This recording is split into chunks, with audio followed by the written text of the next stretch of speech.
Hai semuanya, gimana kabar kalian? Semoga selalu dalam keadaan yang baik. Jadi welcome back di The Grayston Channel dan ini adalah segmen analisa pagi, segmen di mana kita akan mengulas kembali untuk update news dan juga pergerakan dari market, khususnya market dari Bitcoin.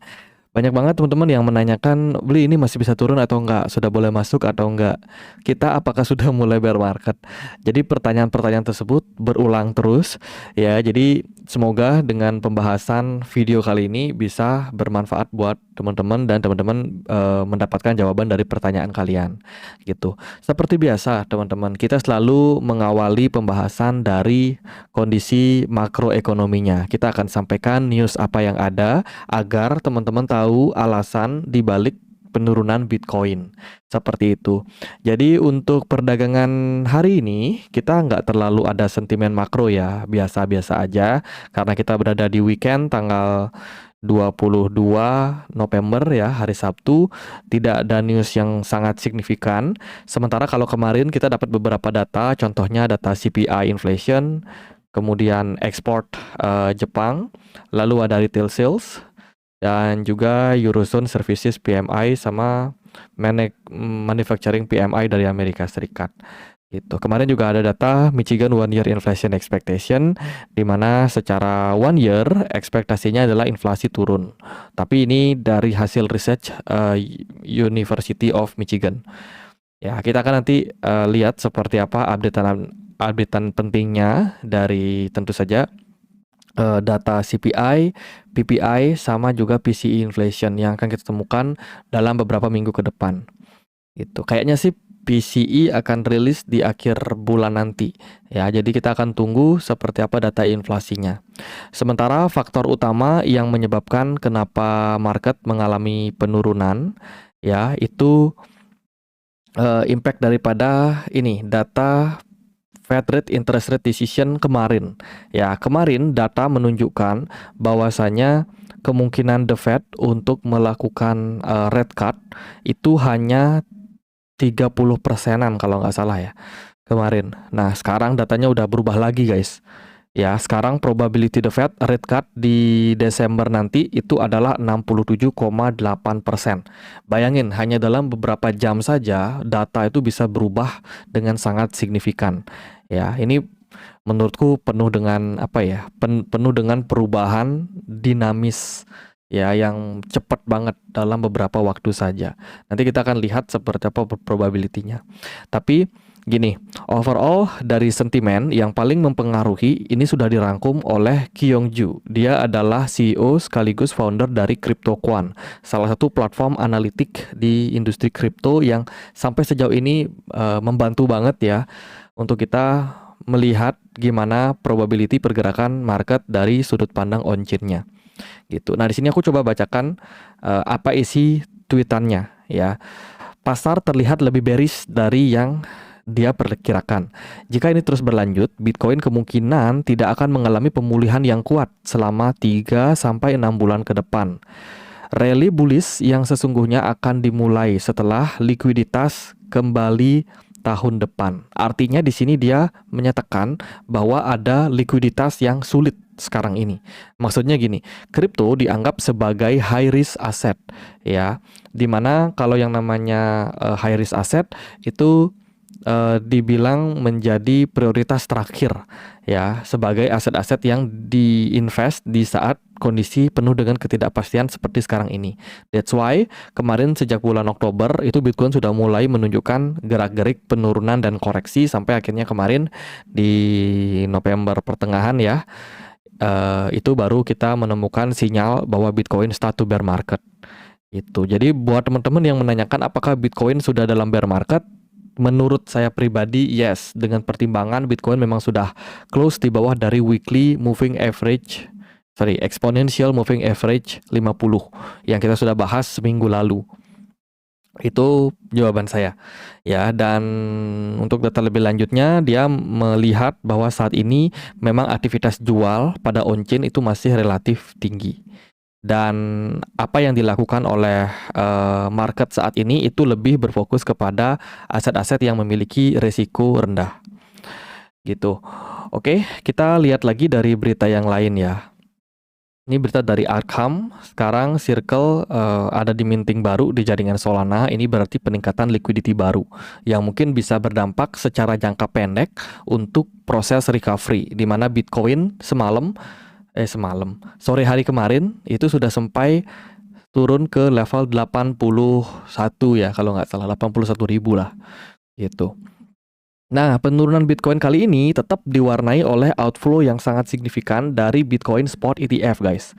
Ya, ini BlackRock, kemudian Fidelity, Grayscale, Bitwise, lalu FunX, semuanya arus keluarnya tinggi banget. Dan ini kalau kalian lihat dari chart, ini paling tinggi lah bisa dibilang sepanjang 3 bulan, 3 bulan terakhir.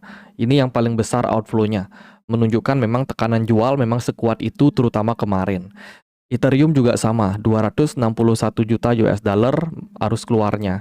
Ya, ini Ethereum udah berbulan-bulan ya dijual terus gitu. Sementara Solana ya dia hijau sendiri ya. 23,66 juta US dollar masuk terus. Solana sejauh ini surplus walaupun tidak terrefleksi pada pergerakan chartnya. Begitu juga dengan XRP Spot ETF yang diluncurkan oleh Bitwise sama Canary yang sudah bisa diperdagangkan. Kemarin itu sih Canary aja, sekarang udah ada Bitwise juga yang membantu. Inflow kemarin masuk ratusan juta US dollar gitu, which is good lah. Kalau untuk ETF-nya Litecoin, ini Litecoin ya masih nol akumulasi. Sementara Habar ada 747 ribu US dollar yang masuk ke Habar ETF. Kemudian Metaplanet dikabarkan siap untuk menargetkan sekitar 135 juta US dollar saham mereka, saham kelas B-nya untuk dijual untuk beli Bitcoin lebih banyak lagi. Kita tahu nih Metaplanet ini adalah salah satu perusahaan yang ada di Jepang ya. Dia listed company di mana perusahaan ini akan menjadikan Bitcoin sebagai treasury strateginya.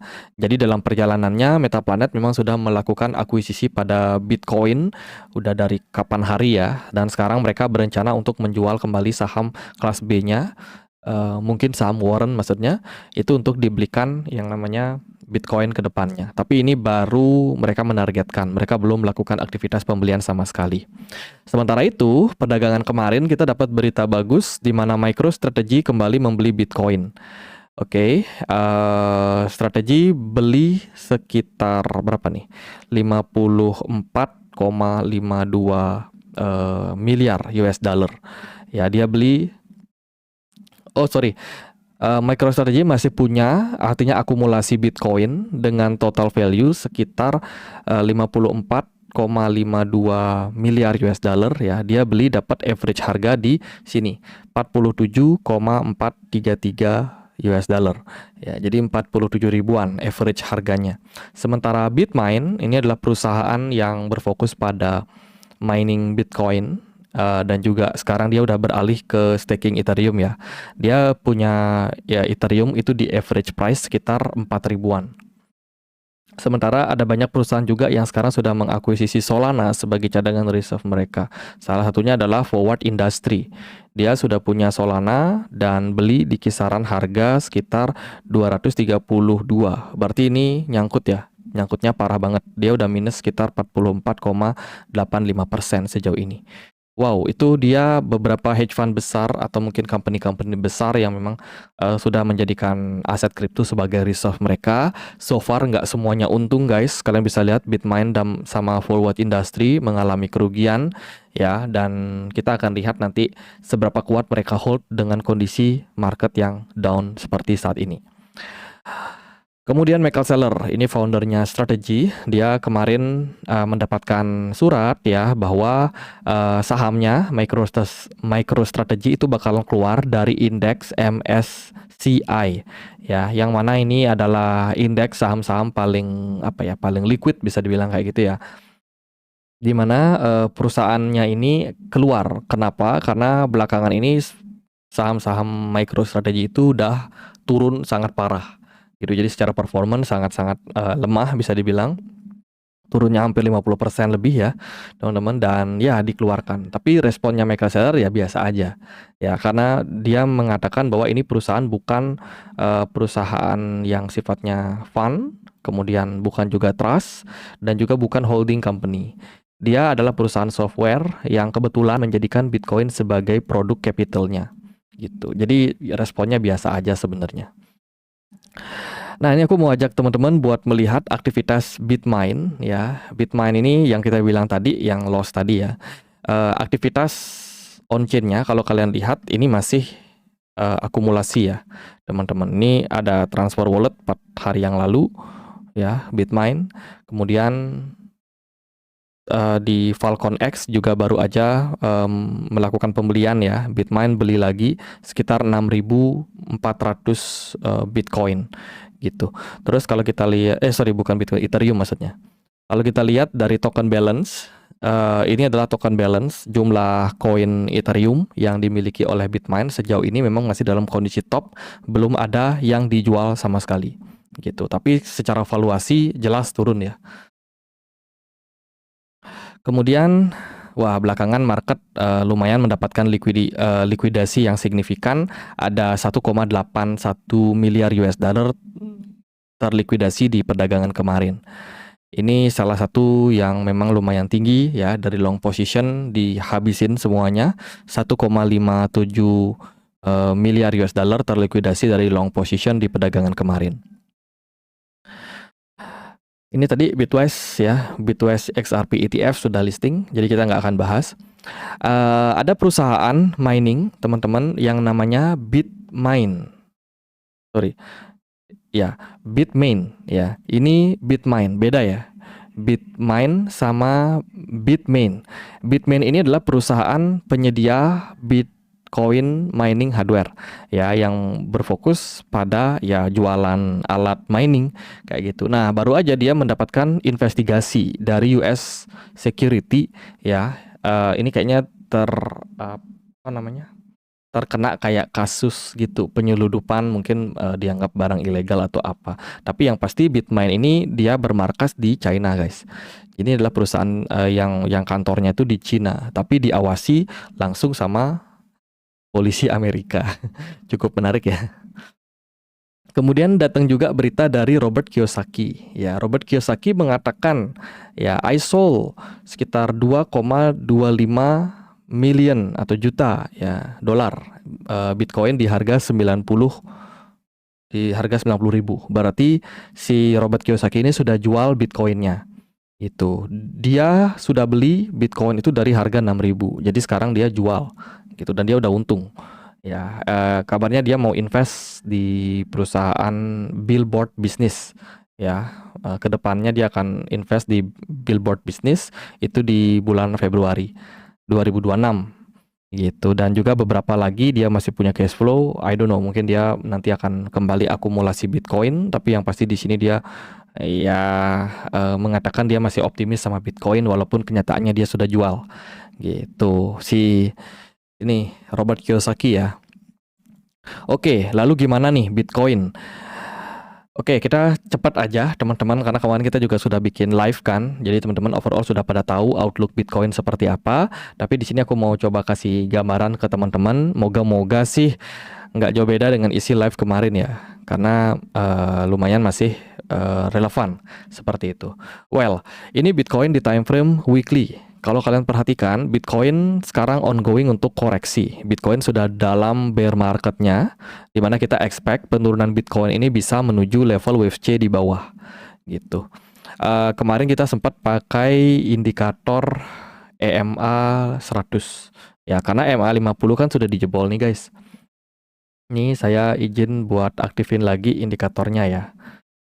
Oke, kita pakai EMA 50. Oke, lalu kita setting satu lagi, pakai MA 100. Ini pembahasan kita yang kemarin dan sebenarnya nggak jauh ya. Terus untuk warnanya saya izin ganti satu, pakai warna kuning. Nah, teman-teman, di sini kita mendapatkan dua garis dynamic ya, dynamic support, yaitu ada garis biru, ini adalah MA50 yang mengkonfirmasi kemarin Bitcoin start to bear ya, MA50 ini. Terus ada garis kuning, ini adalah MA100 ya. Kenapa aku pakai MA100? Karena setelah aku lihat di 2022 kemarin pas Bitcoin bear market, MA100 ini menahan pergerakan Bitcoin. Oke. Ya, dia ketahan di EMA 100 dan dia start rebound, retracement. Ya, setelah itu meskipun akhirnya dia harus turun lagi. Nah, saya melihat cukup mirip ya pola pergerakan Bitcoin di cycle kali ini sama yang terjadi di 2021. Nah, dengan dasar tersebut kita akan coba buat lihat kira-kira probability probability Bitcoin akan bergerak kemana gitu. Kayaknya sih ini berpengaruh juga ya. Probability the Fed rate cut di Desember nanti sekarang udah 67,8%. Ini cepat banget loh. Padahal kemarin kan probability the Fed mempertahankan suku bunga itu lebih tinggi. Tapi we will see lah ya ke depannya. Oke, kita balik lagi ke teknikalnya. Saat ini Bitcoin sudah tembus ya dari area MA100. Artinya apa? Ini sudah berada di area strong support, teman-teman. Jadi level 80.000 kemarin itu adalah strong supportnya Bitcoin. Dan kalau teman-teman kemarin sempat beli Bitcoin di harga tersebut, maka harusnya teman-teman udah cuan nih sekarang gitu. Tapi bukan berarti harus FOMO juga ya. Kita akan bedah lagi seperti apa movement Bitcoin untuk kedepannya. Oke, ini saya kesampingkan dulu untuk EMA-nya. At least teman-teman udah tahu Bitcoin ketahan di area sekarang ini merupakan sebuah hal yang sangat wajar karena area tersebut adalah area strong support gitu. Nah, sekarang saya mau balik lagi ke wave theory, teman-teman. Di dalam perjalanan wave B, ini kan wave B ya. Dia akan turun ke wave C di sini. Itu akan membuat 5 wave penurunan impulsif, guys. Nanti akan ada wave 1, wave 2, wave 3, wave 4, dan juga nanti ada wave 5 untuk benar-benar menyelesaikan wave C di sini. Gitu. Beberapa teman-teman menanyakan beli di mana wave C-nya. Oke. Kita pakai pengukuran yang sederhana aja, pakai Fibonacci retracement, tariknya dari swing A, tariknya ke swing B di atas sini, maka kita dapat beberapa level. Ya, biasanya sih targetnya itu ada di sini. Fibo 123,6, which is itu di sekitaran level 62.800-an something. Ya, ini nggak spesifik pas di harga tersebut. Bisa di atasnya, bisa di bawahnya. Tergantung dengan situasi kondisi market saat itu nanti. Ya, saat nanti. Itu kalau sekarang kita cuma bisa lihat ini ya di sekitaran area tersebut akan menjadi next target buat Bitcoin. Ini target 1 kita. Ini target 1 ya, tapi kita masih punya target 2. Seandainya kalau Bitcoin ini sangat bearish, itu dia bisa turun sampai kisaran level 43 ribuan something gitu. Tapi aku ajak teman-teman buat flashback melihat kejadian di 2022. Ya, ini tahun 2022 ketika Bitcoinnya bear market. Kita dengan metode yang sama, dari swing A di sini, kita tarik ke swing B di atas, kita akan dapat level Fibo 123,6 ada di 20 ribuan. Oke, clear ya. Dan Bitcoin itu dia sempat masuk ke area tersebut, sempat bertahan sebentar walaupun akhirnya dia turun lagi ke 15 ribuan, tapi akhirnya dia mantul. Tapi ini yang aku mau sampaikan ke teman-teman, bahwa target Bitcoin itu nggak bisa spesifik. Ketika kita pakai Fibonacci kayak pas banget di area tersebut tidak bisa, ya. Tapi setidaknya di area-area tersebut kita sudah mendapatkan gambaran bahwa ada potensial bottom di sana. Ini dia guys, ini areanya ya, di sekitaran level 23.000 sampai dengan 15 ribuan. Ini adalah level bottoming Bitcoin before akhirnya dia kembali bullish. Nah, saya juga mau menggunakan hal tersebut juga ya, di mana kita mungkin memperkirakan untuk sekarang ini target Bitcoin probably bisa turun ke kisaran level 62 ribuan. Ini ingat nggak spesifik, bisa jadi sebelum level tersebut, katakanlah 68 Bitcoin sudah rebound, atau mungkin bisa jadi turun sedikit di bawahnya sampai ke level 55.000 atau ya something lah ya itu. Tapi ini juga dekat dengan area all time high sebelumnya di tahun 2021 kemarin gitu. Tapi kira-kira teman-teman udah dapatkan gambaran sederhananya bahwa ada peluang Bitcoin menuju ke area tersebut di akhir bear marketnya. Oke.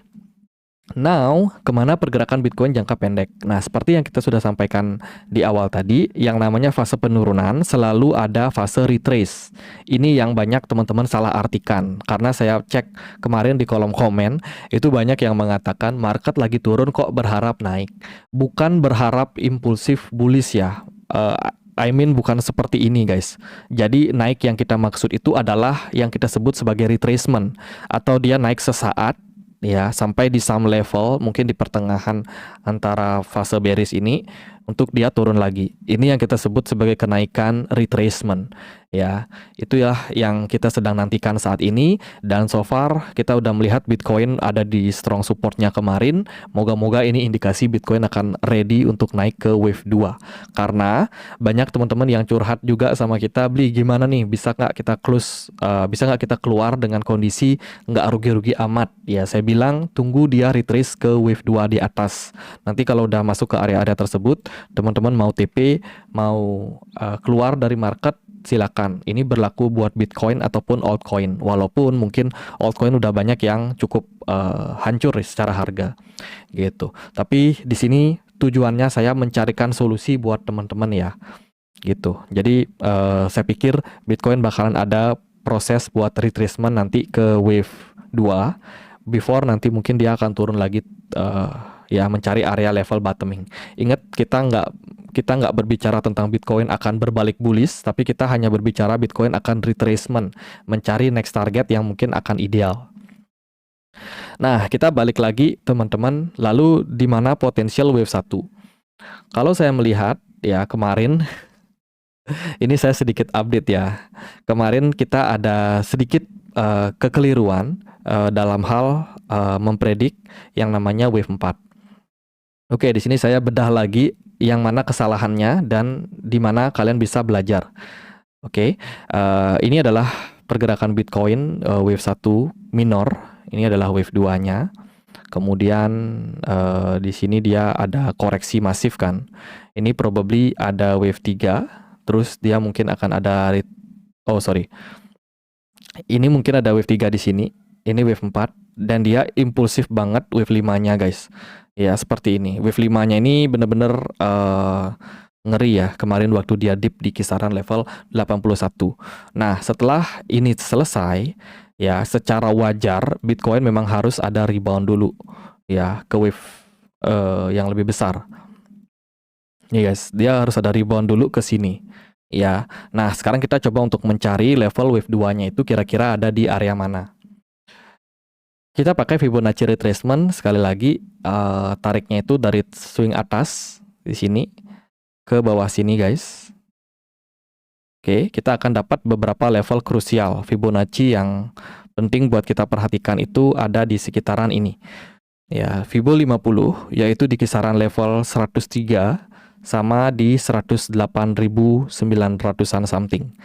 Jadi, jika 80.000 kemarin ini sudah bottom, maksudnya lokal bottom ya, jangka pendek gitu. Maka secara jangka pendek peluang Bitcoin buat rebound kembali naik ke 100 ribuan, which is di sini 103 sampai dengan 108, ini akan lumayan terbuka. Tapi ingat, ini nggak akan spesifik nilainya sekian. 103 itu nggak akan spesifik. Bisa sedikit di atasnya, bisa juga sedikit di bawahnya. Tapi sekitaran area-area tersebut akan menjadi momentum yang menarik buat teman-teman bila pengen exit dari pasar.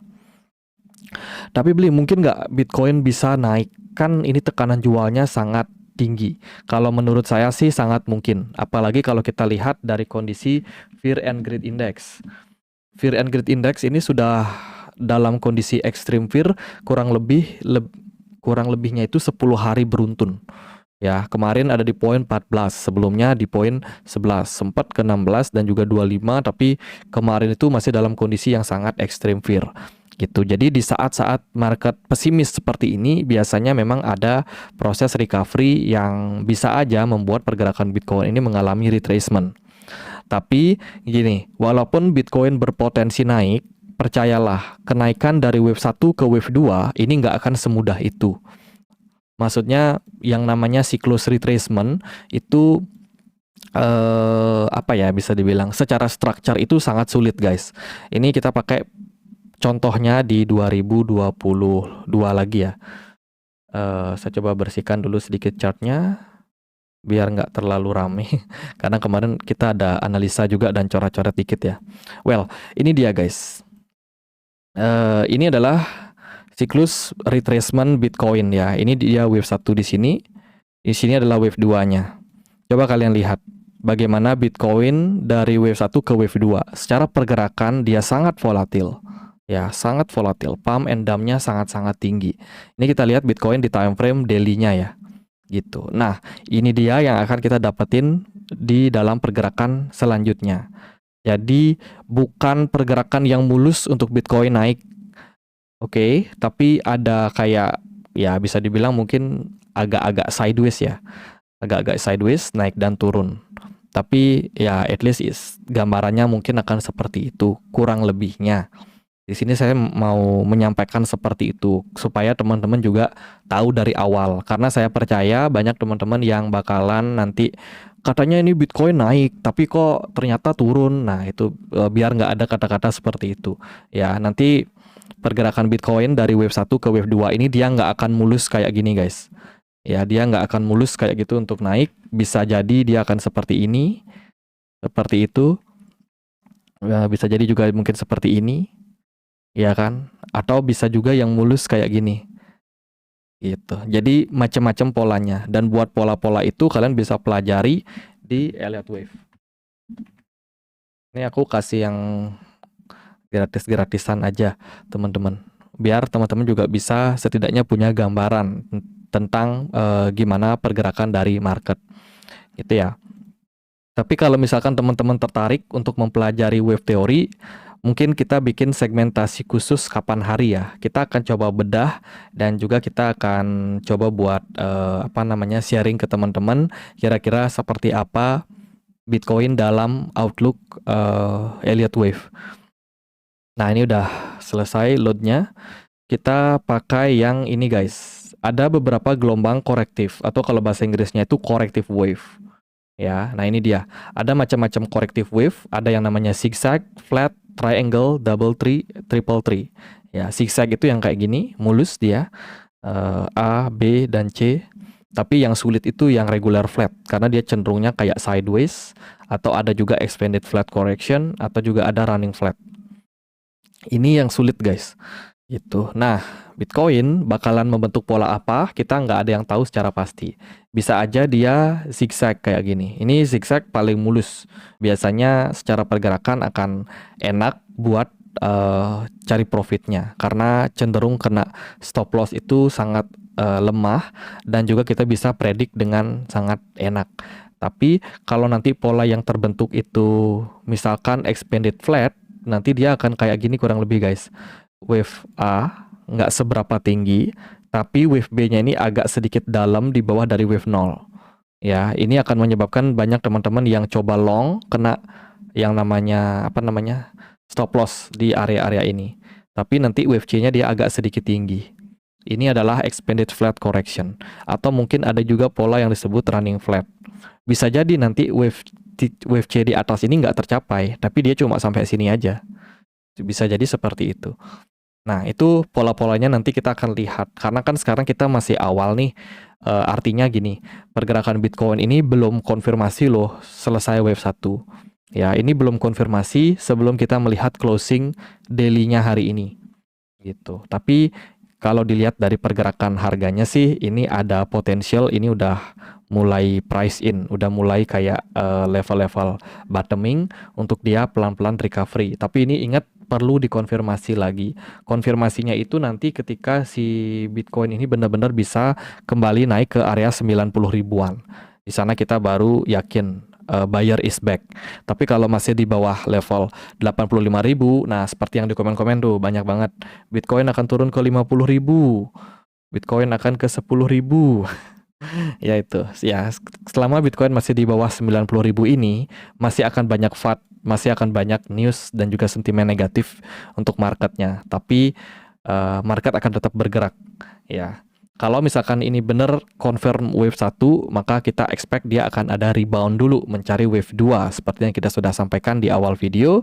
Ya, wave 2 dengan harapan nanti dia kembali downtrend, guys. Ini downtrend belum berakhir, kita hanya expect in the short term dia untuk retracement, untuk recovery jangka pendek.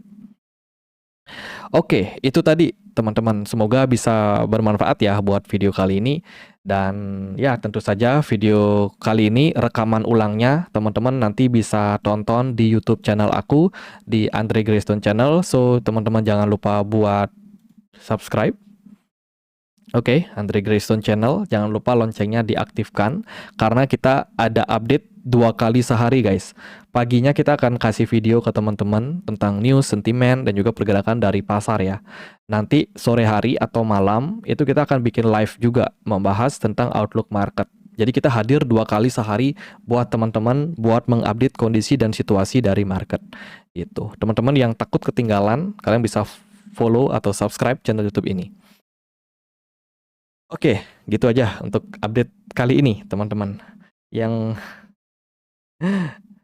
yang mana kalau teman-teman misalkan berharap Desember nanti ada rate cut, kita masih belum pasti sih sebenarnya, karena kita belum menemukan data PCE inflation dan juga banyak data yang lain ya terkait dengan inflasi dan ketenaga kerjaan. Tapi jika seandainya The Fed beneran rate cut di Desember, ini bisa menjadi katalis bagus buat Bitcoin. Tapi bukan waktunya buat FOMO ya guys, karena bisa jadi Bitcoin nanti sudah price in ketika di bulan Desember tersebut.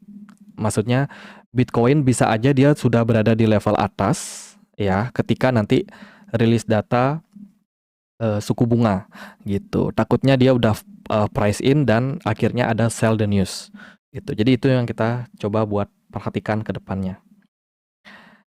Oke, jadi gitu aja. Semoga videonya bisa bermanfaat dan akhir kata saya Andre, makasih.